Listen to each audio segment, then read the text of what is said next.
Hey, it's Tammy with It's All About the Dogs. Noelle with Positive Directions Canine Academy. And Noelle, we're going to talk about some training issues today, huh? We are. I thought that it might be kind of fun to touch on the top 3 mistakes that most dog owners make. Awesome. So mistake number 1 is allowing your dog the opportunity to ignore you or not following through. Yeah. So everybody does that too sometimes. Oh yeah. I think. Yeah. How many times have we told our dogs to sit and they didn't do it, or they laid down, or they just stood there and didn't move, and we're like, well, at least you're not getting into whatever I didn't want you in. Or you're saying, sit, sit, sit, sit, sit, sit, sit. Yeah. You hear that all the time in class, don't you? Here, sit down. Yeah. And shouting and all that kind of stuff. So it's really important that you follow through. If you tell your dog to sit, go over and make them sit, instead of allowing them to lay down or to just walk away or to ignore you. And we can do a video about the way to get your dog to sit. Yep, right? we can Yeah, do. we'll do one I'll of show those. you some techniques on how to follow through in a video on sitting. So when you tell your dog to sit, your dog goes, you can make it happen. Okay? Good. I Look think for that's that. important. Absolutely. So first of all is allowing your dog to ignore you. So the next one that I see is people not getting in and getting training when they need it. Yep, I think that that's probably one of the biggest ones, allowing behaviors to continue far longer than you intend to, simply because you're either worried about the cost of what it's going to take to get the dog trained or the time commitment. Or you just don't know what to do, and that's when dogs end up in shelters. Yes. Quite frankly. Yeah. So you get too tired of dealing with some issue that really could easily be resolved. Yep. And the sooner you get into dealing with those issues, the faster it is to correct them. And your dog hasn't had months or maybe even years to develop the tendency towards whatever it is that they're doing. Right. Could be barking at neighbors walking down your street. Could be something as simple as they won't come in from the backyard. There's, all kinds of stuff out there. So And seek just professional letting them help. running around the backyard or doing those things, just it reinforces that behavior. I mean, they know they're ignoring you and they don't care. Right. So Exactly. who's the boss there? Yeah. And really, guys, it should be you. You should be the boss of your dog. Right? Oh my gosh. Okay. Yep, So yep. what's the third one? The third one is, I just went blank. Crap, I hate when I do that. I had it in the back of my head. We'll keep talking here We'll for a keep minute. talking and then it'll pop One into of the my things head. that Noelle mentioned a couple of seconds ago was get help from a trainer. Yes.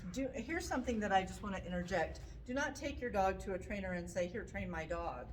No. Because your dog, it's easy to teach your dog all kinds of things. Well, right? and let me let you in on a little professional secret.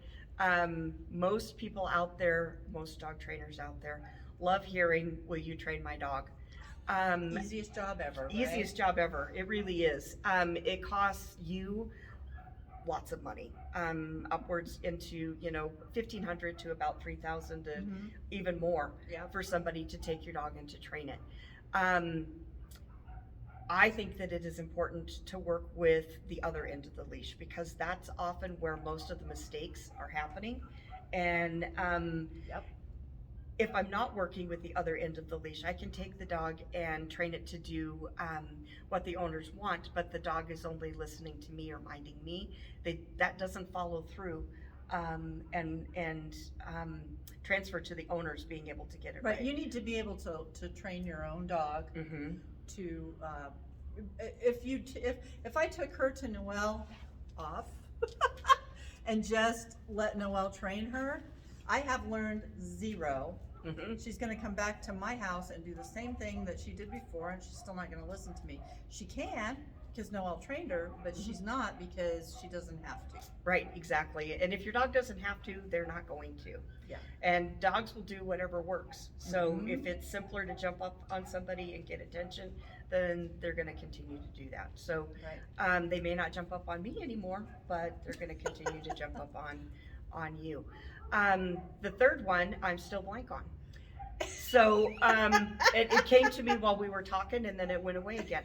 So The other thing that I think is really important is getting your dog out in public. And how do I want to say this? This is the third thing, by the way, is that dogs are situational learners. So you can have a dog that's beautifully well behaved at home, but it doesn't transfer to other locations. And people don't realize that just because your dog can sit and down and roll over at home, that they're not going to be able to do that in public.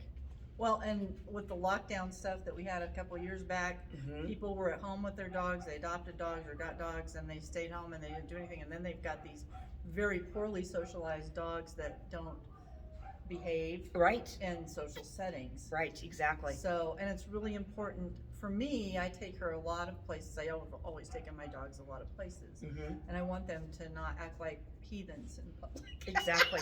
And there's so many places out there that you can take your dogs that are dog friendly.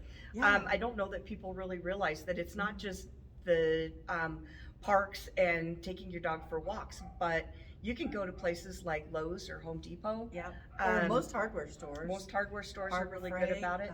Feed stores like Murdoch's and Tractor Supply. Absolutely. There's lots of places. There's that are tons and tons of places that are dog friendly, and some may even surprise you.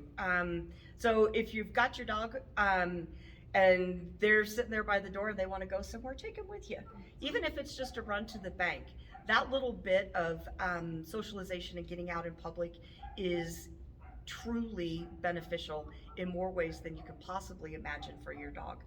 And I don't know if you knew this little fact, but they say that one of our years is like 7 for a dog. I've heard that. So if you do the math, every 52 days has been a year in your dog's life. So that's what, a month and a half? Wow. So if you haven't taken your dog anywhere for a month to a month and a half, that's been an entire year for your dog since they've been outside. And if COVID taught me anything, it's that it doesn't matter how gilded your cage is. When you can't get away from it, it's a cage. It is. Can you imagine just not going anywhere at all? I can't imagine. Ever? I can't would imagine. be really sad. Plus, it stimulates their brain to go into different settings. It does. and I was just things. going to say, imagine how atrophied your brain would be if you only got to see the same sights, smells, and stimulus day in and day out for your entire life. Right. So it's no wonder that some of these dogs go absolutely crazy when a new person comes to the door. Exactly. Or they walk past the house or that kind of thing. So getting them out in public will actually stop some of those behaviors from happening. Right, and you have some classes about that as well, I do. right? I do. So if you need help with that, or if you're in the local area, you can contact Noelle and she can help you with that. If you're not in our local area, her website is down below and you can call her and ask questions.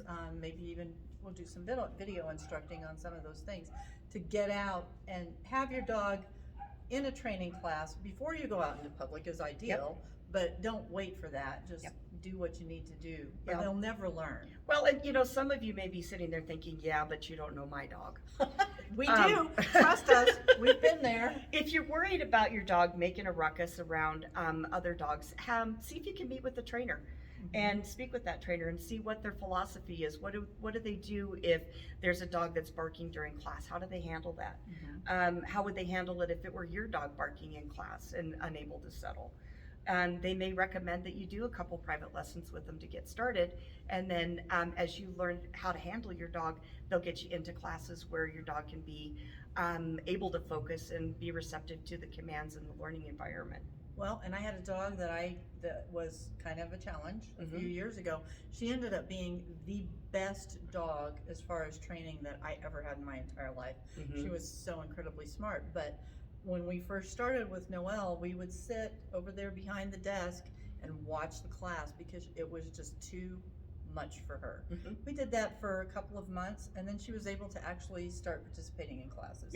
So if you find a trainer that's willing to work with you like that, that is a really good way to go. Yep, absolutely.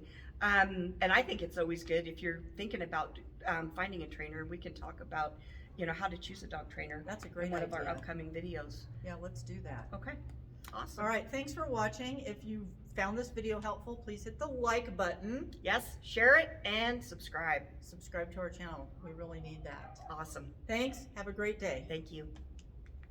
That was a good one.